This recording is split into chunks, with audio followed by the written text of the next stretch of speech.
So Yeah. thanks for sticking with us. I told Tim, I was like, I think it's shorter than last time, but it was longer. We actually ran out of money and we couldn't afford a song as cool as the last time. But yeah, no one's gonna forget that. We should bring a lot of the people who actually the talented people behind this really production. So everybody associated with one of the films, one or more of the films, come on down to this center area. Well, let's get the directors down, maybe. Yeah. Oh, sorry. I want everybody. Yeah, fucking everybody. Oh, I think Lancelot's plane made it in time. Lancelot, you made it! All the way from Nigeria, Lancelot Emerson. Outstanding. Great to see you. Maybe we can talk to you while we're filling in time. What happened to you? Where were you?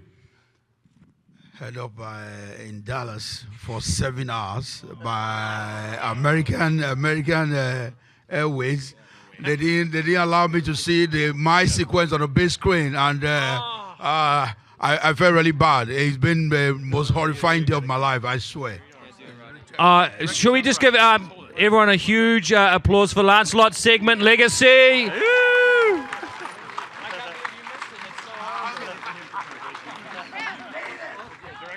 Tim, this is going to get out of control really quickly. Yeah. There's a whole lot of people associated with these films. Let's get some order in here.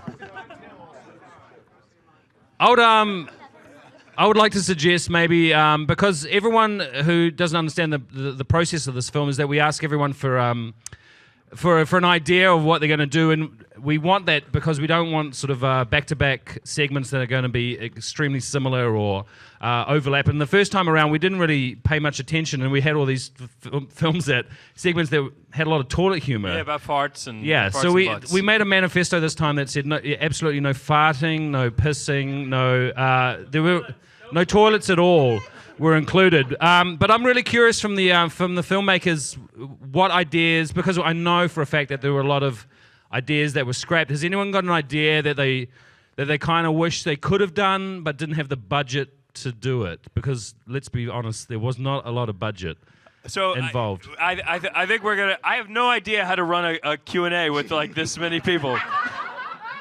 So I think we're gonna ask a very few questions, and we're gonna get a shit ton of answers. So how about we limit to the directors? Yeah. Direct film directors. All right. Why don't we just start passing the mic, director to director? So was there a story that you could not execute for whatever reason that you wanted to execute? No, I always wanted a tentacle to gang rape men, so it was a dream come true for me. Thank you. I guess E is for enema, but no poop humor. I'll do it under a fake. We had a lot of ideas. The one we wanted to do the most that we didn't. Wireless microphone. So we're gonna rip all of the cords off of that. There we go, Evan. So I had a couple incarnations that are way too ambitious and expensive, and I would have really fallen on my face. I had one that was sort of like an alternate reality thing where it was like these guys were robbing a warehouse, and then they found some machine that transported shit from other dimensions, and like it turned out to be an Nacho Villagondo thing, I think, for VHS. So I dodged a bullet there. He probably did it better, but yeah, that was that. Thank you. Hey, say your name in your letter. If you're a dude, say your name in your letter. Yale Cats A. Thank you. Alejandro Brugués E. I actually wanted to do. I had one idea with exorcism. It was it was also comedy. It was a failed exorcism, and well, I was told these guys had already done it. It was like they had the idea. They showed it first week. When I sent the screenplay, they said, "You better think of another one."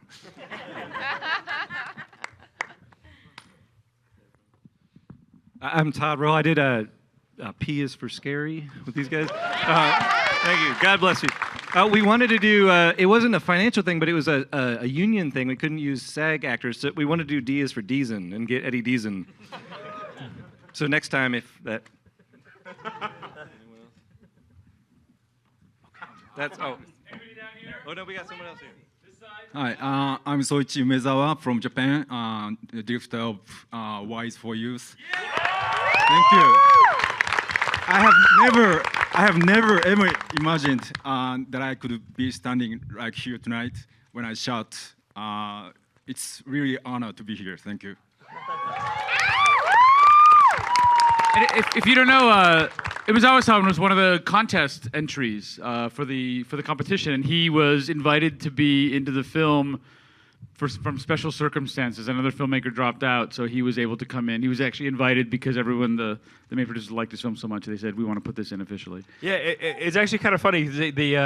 So he wasn't necessarily the highest user ranked winner from the contest, but without question, he was our favorite. Yeah. It was like yeah. It was so. Cheers. Yes. Thank you. And this is the first thing he's ever directed. He's a pretty established special effects makeup artist. You can tell if you watch the film in Japan, but the first thing he's ever directed. So I think it's pretty cool. Nice, amazing.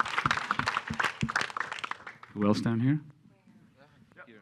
This is Bruno. Yes, 1/2 of K. Hi.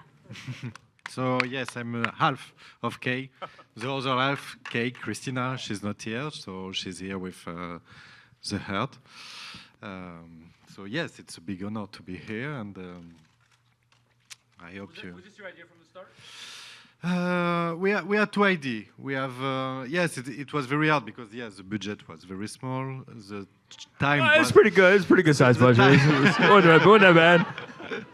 The time was very small also because it was 3-4 minutes, and it's very hard to tell a story in very short time. So we have two ideas. One was more atmospheric, what we did, and one was more funny, and what we didn't did, and we keep for the next one maybe. And so it's a surprise. So I won't say too much. I'm teasing.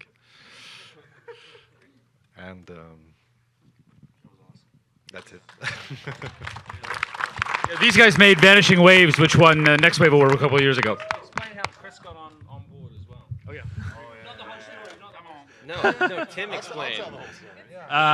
Chris Nash. So Chris was at Fantastic Fest last year with some pretty spectacular short films, and I'll just be vague about it. He wrote a very passionate letter to us saying, "God damn it." It was a few shots deep too. It wasn't but it worked. He's like, you know what? You're right. You're gonna do such a good job, and such a good job that Z is for Zygote was the capper of the entire. That project. email was like 2 solid pages of rage, and he sent it out to kind of the entire production team. And then like 5 minutes later, I got another email from Chris going, "Oh my God, what did I just do?"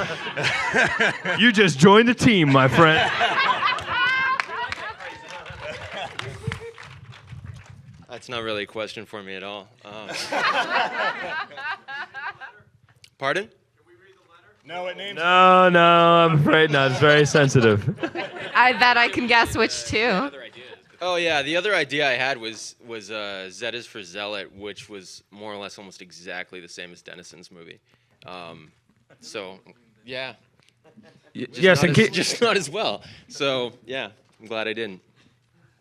That's it. That's the humor. Can I give a shout out right now since you mentioned Dennison's name and he's been bugging me about this all day long? That the directors who are at home watching this on YouTube live stream, hi directors, wish you could make it.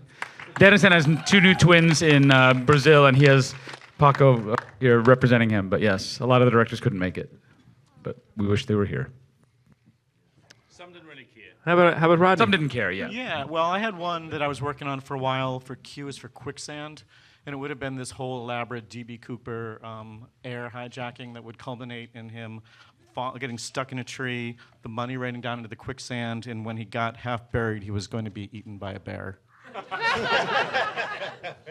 are you going to do?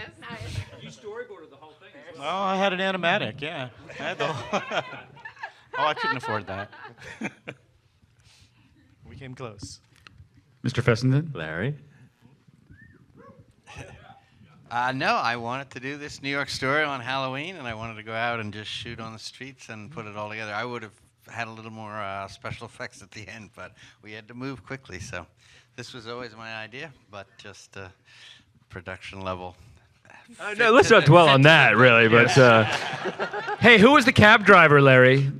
Who's the cab driver? Is he linked with one of your other films? Yeah, that guy was in my old film Habit from 1994. And as you see, we didn't do well with Habit since he's a cab driver now. But that worked perfectly for this shot. The only black guy here.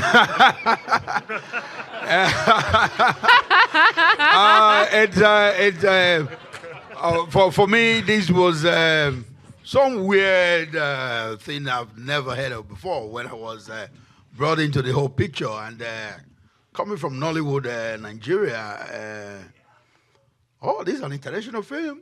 We got to really take it up as much as we can. And did you enjoy Legacy, please? I missed it. I missed it on the big screen, but I'm hooked in now. Maybe when I get about $5 million, I'm going to do some big Legacy now. What were you doing in Washington as well?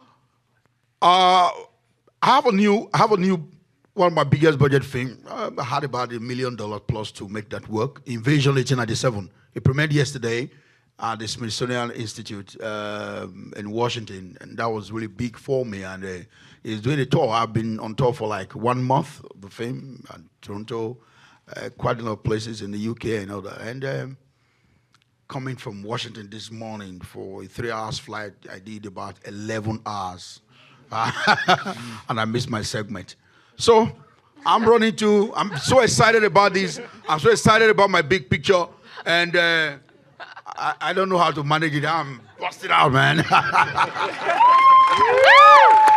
Thank you. And my man here, we were together at the Toronto Film Festival last year, where we actually met, and all the team, Ant and Tim, and I'm meeting all of them. I'm meeting them all for the first time. And the guy that got me hooked to this, I call him Papa, Don Lobe. Kudos, man. Thank you. I feel really great being here. I feel great. I feel like a reporter with the suit and microphone right now, like I should be interviewing everyone. I'm Rob. I did Emmas for Masticate, so I'm the big contest. He's the winner! So, I'm just fucking happy to be here, man. It's like fucked up American Idol. I don't know. It's like I'm just so happy. That was the idea I had. If I had more money, what I really wanted is this guy here to be like pissing himself when he was like we just got the stain and I put a water bottle in his ass crack and had him run down the street and it just didn't look right. So if I had the money, I would totally put a great bladder in there and have him piss himself more. So that's what I would do because I have very low aspirations. Anyone else? What about those big bad wolves at the end? Stephen, you apparently made the entire film in your bedroom, so... Yeah.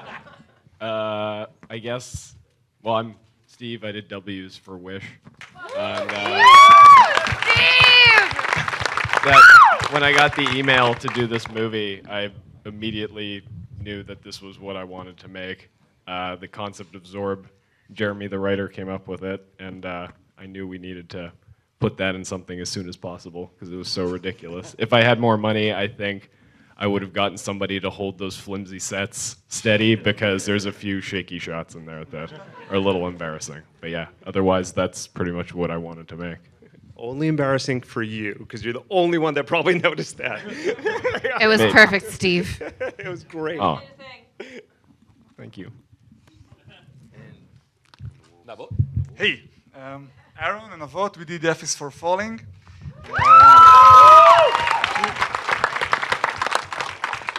I hope I'm not going to disappoint anyone. I don't have anything funny or clever to say. Actually, we came up with that idea and immediately we knew we wanted to make it.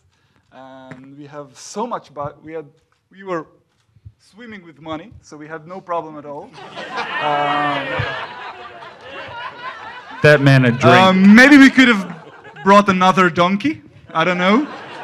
Just to keep the first donkey company. That was the biggest problem on the set. but it was a lot of fun. Thank you for this opportunity to stand next to so many talented directors. Thank you.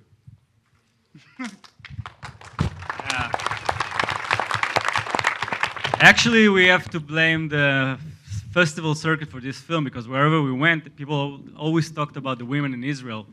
And they told us they're all beautiful, and they're all tough, and they're probably all walking with Uzis.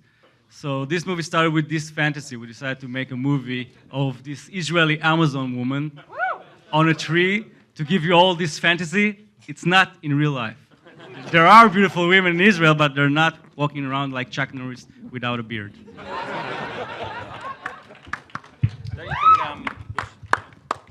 So we have some very special rules for this Q&A. So you're allowed to ask a question, but it's only a question that can be answered 26 times. Does anybody have any questions for all of our directors?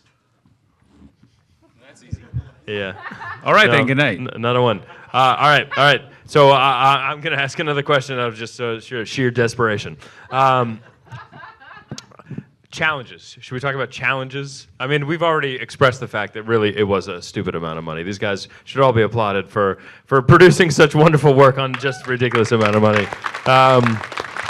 But inherently, that produces some challenges. So what are some sacrifices or challenges due to our cheapskate nature? So we're going to start over here with Aaron Navat from Team Israel. Oh, you already have a microphone. Yeah. Look at that. All right.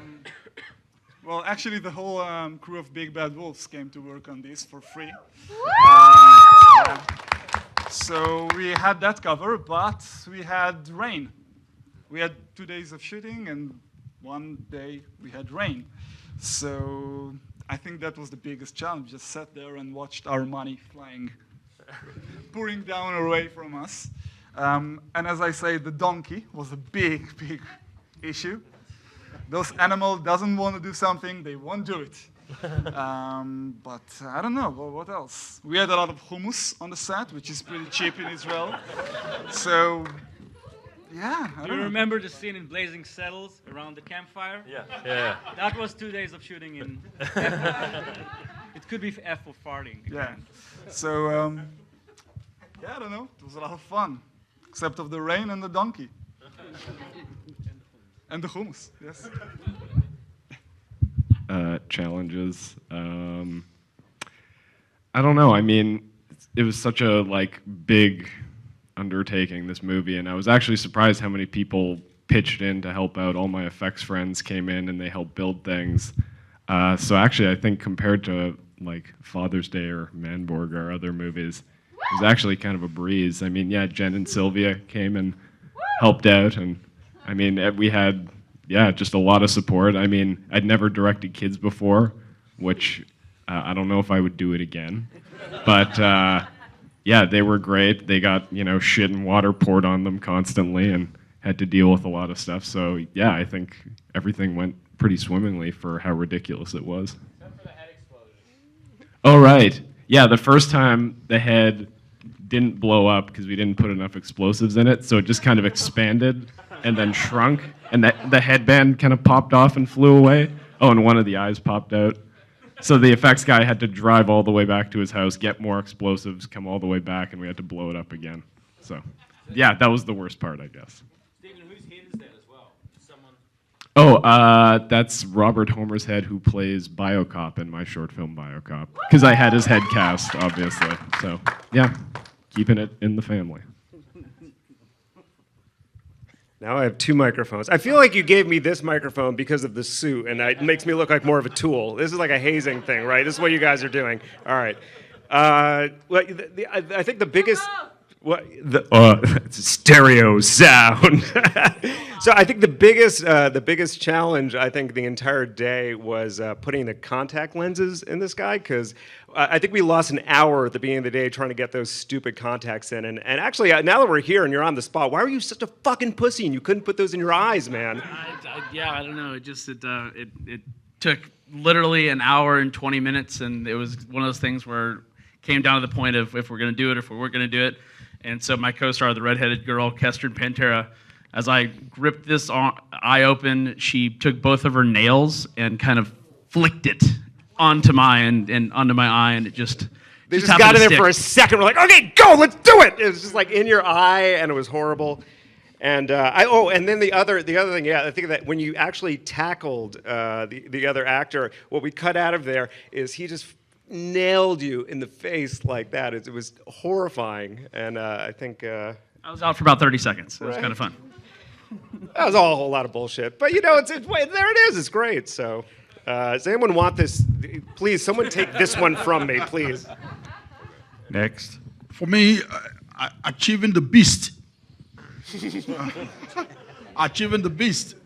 I didn't want to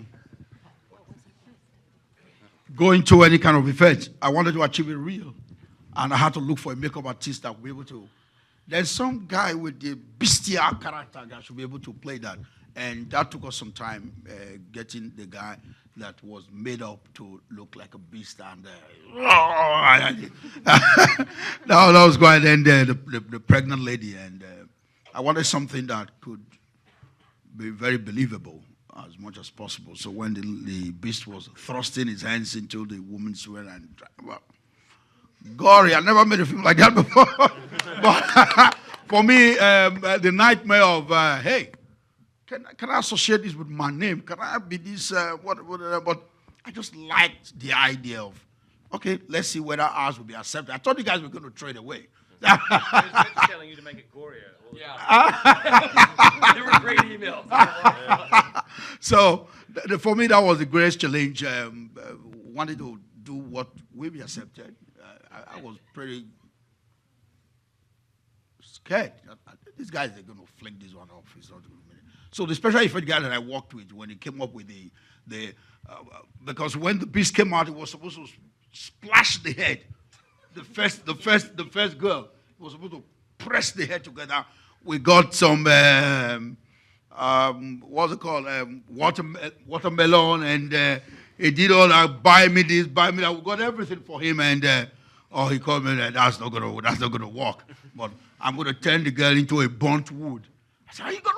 He said, I'll try that. I'll try that. Let's see. And I saw that. That was really, really beautiful.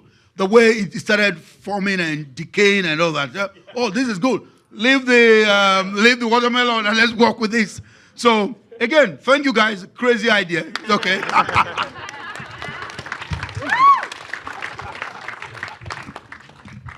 My hardest thing was I wanted to get the impact when the car hits the little girl, and I'd already filmed, and I'd had my little actress there, and all of that had been done. We got a permit for one day to film the accident scene, but my film had so many teeny little images that I realized I didn't have it, and I'd lost my crew, and I'd lost even my own people were off making a real movie, so I just went out. So I went out just with my bike and my handcart, and I stuffed the little suit filled with stuff, and I was just on the street corner for, it must have been like 2 hours all alone, just trying to get this shot, throwing shit around, and everybody thought I was a crazy homeless man. But the shot that I did on my own is in the movie, and that's sort of it worked for me, so I got it. Back when T was open in the first one, Jen and I decided we wanted to do T is for torture porn, and then we saw T is for toilet, and we're like, fuck. Well, it was so much better. Maybe next year. And then these guys gave us a manifesto that basically said everything we wanted to put in our thing was like, no. And I was like, no sexual content whatsoever. Uh-oh. Don't put any tentacles in asses. They didn't say that, but it was there in the language. And so I sent a message to our producers. I was like, hey, it's kind of artistic and it's radical feminism, blah, blah, blah. And they're like, yeah, put tentacles in asses. Rip a dick off. We don't care. I was like, I believe it was Mark Walco who said, can there be more anal penetration? I did. But I say that to everyone, God actually. bless you for it. But we rolled over See No Evil to an American Mary team. And the funny thing is, because we're from Canada, if you say you want to do a tentacle rape thing, people just show up and they're like, yeah, totally. I want to help you out with that. I thought it would be hard finding an actress. And when I called Tristan up, before I was even done, she goes, oh, can I be a tentacle rapist monster? I was like, Yeah, girl, that's totally what it is. That was how it was with Connor. He's like, can I get anally raped by a tentacle rape monster? He's not He's here. always down. Well, it's funnier if he's here, but, fuck you, cuss. Oh, can I cuss? Well, too late now. It's far too late for that. Can I cuss? It's not in the manifesto, so it's okay. Yeah. I think it's We safe here. fucked the manifesto My greatest- again. We are so fired. My I don't greatest remember this challenge was manifesto. Do we have a manifesto? Yeah. It was 7 pages of scary language. It was like pornographic material. I think it was. Yeah, it was nothing pornographic, no jizz, no. Yeah, I'm not gonna say which letter it was in ABCs, but it was L. Oh, it's really libido. we had a little problem, but You gentlemen got in trouble for that, eh? yeah, Children, and let's not sex, talk about it. As long as we're not live streaming this anywhere, I Yeah, think we're safe. nobody's We're good. Hey, what's up with that guy at the end of the credits, Sylvia and Jen? That was Lawrence Harvey. I know that was second unit directed by Jill Six, who's this amazing chick director. She's so fucking badass. But I got 12 takes of that, you guys. I got 12 takes, and some of it was real wanking. DVD extras. I think the one that got in there was a real wank. And we asked a couple other friends to cameo and be like, hey, you're just going to be jerking off. They're like, no. I was like, bitch, you've never jerked off before. Come on. Not on camera. Whoa, debatable. Yeah.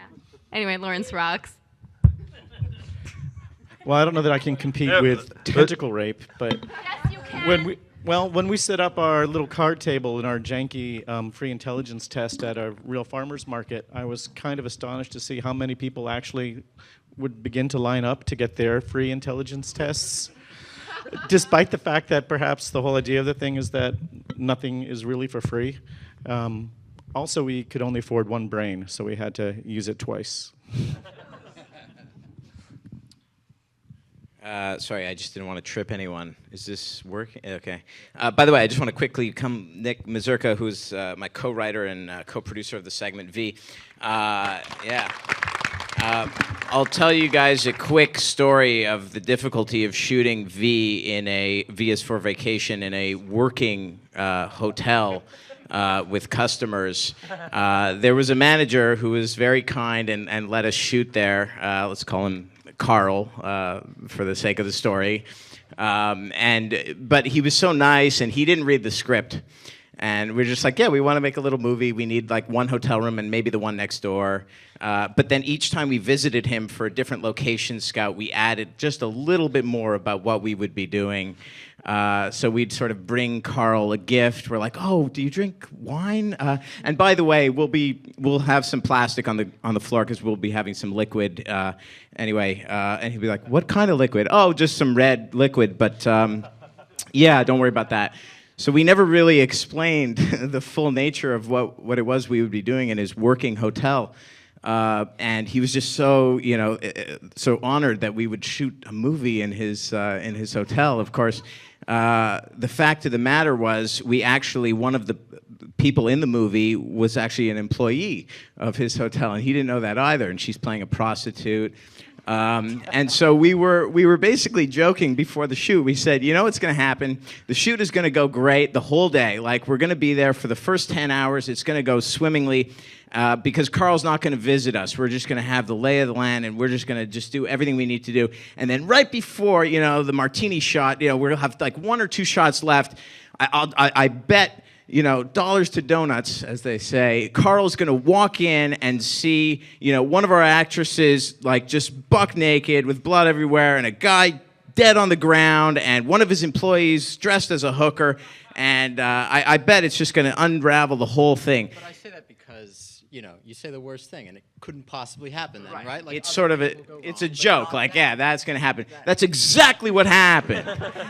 And we were shooting for 10 hours. When he walked in, and saw a full frontal naked woman covered in blood, a guy dead on the ground, a massacre with blood all over the hotel room, and his own employee dressed as a fucking hooker, he had a panic attack. And then cut to 5 seconds later, I'm in the hallway with a grown man crying. He's crying, and I'm basically pleading with him not to call the police. because he really believed he was going to lose his job and the whole hotel would go bankrupt. So thank you, Carl. You know who you really are. We just made it out alive. But To answer the question, I wish we had had more in the budget for the steam cleaning, because that was a little bit. that's what it was, yeah, to clean the carpets. Exactly. Jeez, I actually have no idea. This is my producers, Peter and Shannon. I've got no idea. Everything was a challenge. Yeah, everything was a challenge, I guess. Teaching yourself how to do latex effects so you could do that? There were silicone effects, but That's just a little thing. yeah, it was. I guess the challenge was just negotiating with my roommates of having like dead bodies on the kitchen table for 4 months at a time, and then just taking them out in the backyard to dry while the neighbors had their kids playing, and that was, I don't know. I'd say that one of the craziest shots, though, was you really wanted that winter shot of Ty leaving the house, and it just never snowed. And so we went back to the location. We waited 2 months until it was snowing, and we heard that there was a blizzard going on, and we needed to get some shots. And so because it's 90 minutes to get to where this location was, we left at 2 in the morning, hoping to get there for dawn to make fake magic hour. And we missed it because there was a blizzard, and we shot it anyway. But the moment we started shooting, the blizzard stopped. And then we got back in the car, and we're really upset, and driving home, the blizzard started again. So we turned around and got the shot, but we were so miserable at this point. I shaved because we needed a woman in the window, and we didn't have our actress. So I shaved and put a wig on and a dress, and there was no heat in that house at all. And the dress was still bloody from the previous shoot. Yeah, no, because we were shooting all night. We were doing all the pickups with the like hand going in the throat and everything like that. And then I was just checking the weather forecast, and I was like, oh, there's a blizzard in Pelham, which is like 2 hours out of Toronto. So I'm like, we should really head over there tomorrow morning so I can get that match cut of fall to winter. And our windshield wiper literally snapped off the car as we were driving on the highway, and we couldn't see the road for at least half an hour. Yeah, I forgot about all that. And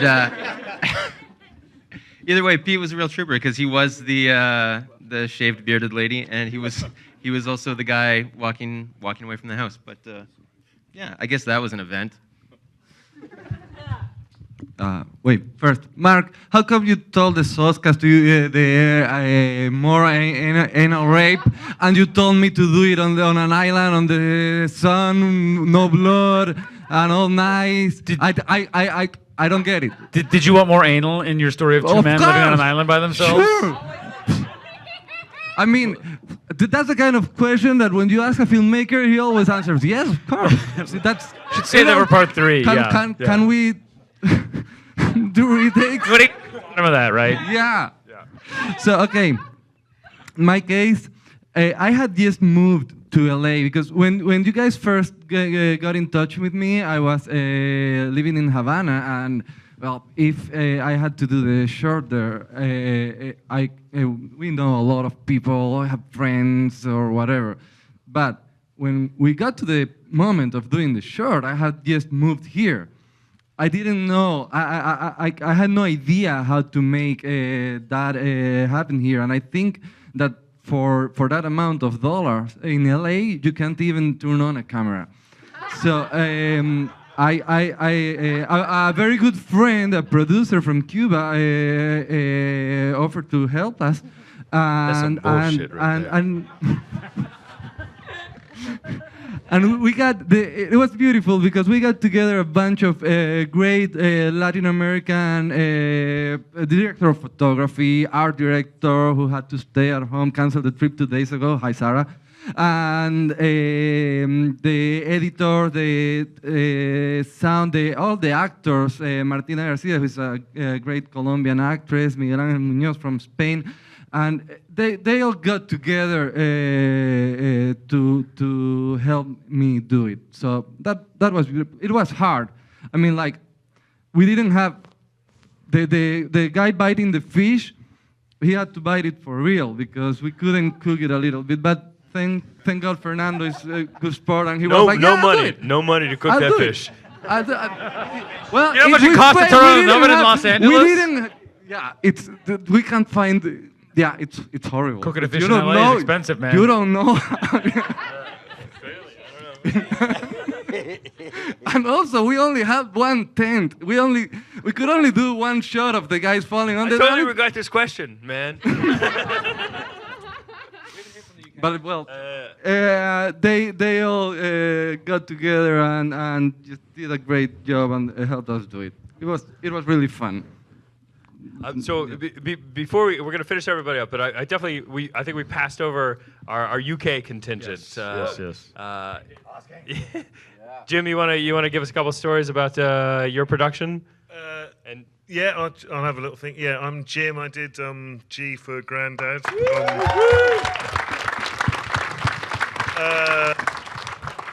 Yeah, I mean, I'd say probably the biggest challenge was whoever had to conceal a 90-year-old man's genitals behind a pubic wig. And then beyond that, I don't know. Why would you want to go beyond that? Just stay there. Julian, you tell us a few stories about the Badger time. Hi, I'm Julian. I did B for Badger. Thanks very much. Yeah, it was the main actor was a bit of a dick, but apart from that, it was okay. He was quite difficult to work with. I don't know really. It's just great. It's great to be a part of this, though. Wow, I'm very humbled by the incredible work that I saw, which I haven't seen the film until tonight, obviously. But what happened? It's based on a real guy, actually. I can't say who it is. It's libelous, but it's an English TV presenter, a nature documentary presenter, who I knew a guy who worked with him, and he told me lots of stories, and it's sort of verbatim, quite a lot of the stuff he said in that. When I was severed in half, I was under the ground. I don't know if any of you guys know how to do that sort of thing. I was sort of half in the ground, and so I had half a torso and guts and stuff. And the crew just kept walking across and just standing on my balls. Every time, like just going, oh, sorry, and just standing on my balls about, 3 or 4 times, and didn't seem to realize that it was an illusion. I don't know what that says about anything. It's just a story. So, thanks though. It was fun. Andy Stark produced both these films. He's great, and where's he? Disappearing. He's there. Yeah, thanks, Andy. It was he made it happen for us, and thanks to you as well. Cheers.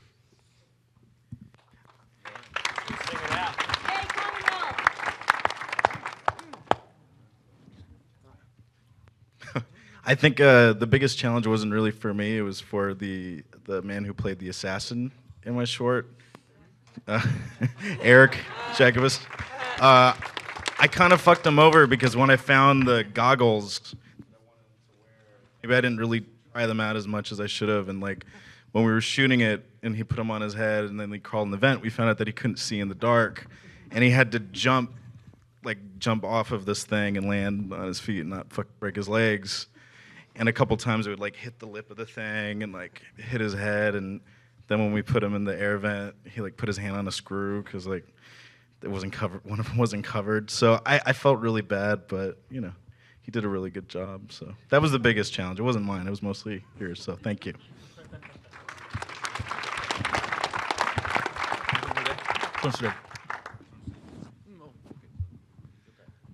なんだっけな。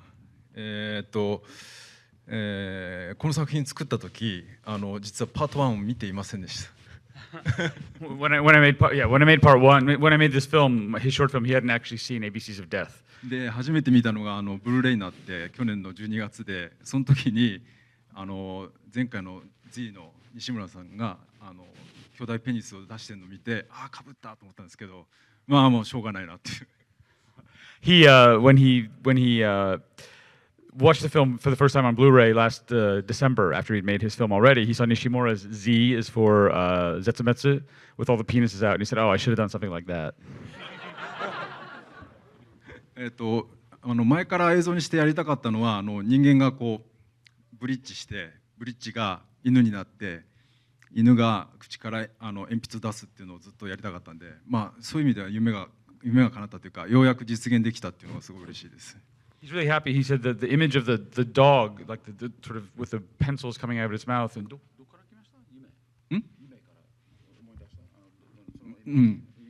夢というか、まあなんかずっとなんとなく漠然とそういうものが、人が逆立ちして犬になって犬が口から棒を出す。he always wanted to make a human becoming a dog, sort of in the bridge position with pencils shooting out of his mouth, and he was happy he had the opportunity to make it happen because he's a special effects makeup artist, so he's worked on a lot of films, including Alien vs. Ninja, but nobody's had the idea to do that yet, so I guess he had to do it himself. Awesome. Yeah. All right, Todd Rohal, you want to? Got a couple more. All right, here we go. One more. Yep. No. The biggest challenge was certainly the liquid. I mean, there was this rules: never shoot with kids and animals. I will add never shoot with kids, animals, and liquid. And they never do what you want. Absolutely not. For example, this at the beginning there was this scene when the camera turned and there was this little bottle of varnish, black varnish, and it was never leaking as you wanted, in fact. And one time it was too liquid, one time not enough liquid. At the end, also on the legs of the actress, in fact, the SFX department was preparing all the system, all this very complex device, and we did the scene, I don't know, 10 times, 11 times, because it was never leaking, in fact, when we were shooting. And finally, we decided to do one part in CGI. And so we was going to the CGI department, and they was working with liquid. And we arrive and we say, okay, but it doesn't leak exactly as we want. We would like it go more on right, on left, and say, hey guys, but it's a simulation. Liquid doesn't do what you want, in fact. And, so, in fact, even in post-production, in fact, liquid doesn't work.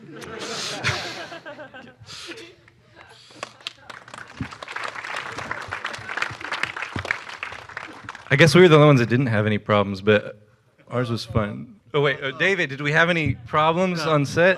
Was there anything that was difficult? Yeah, I thought there was not enough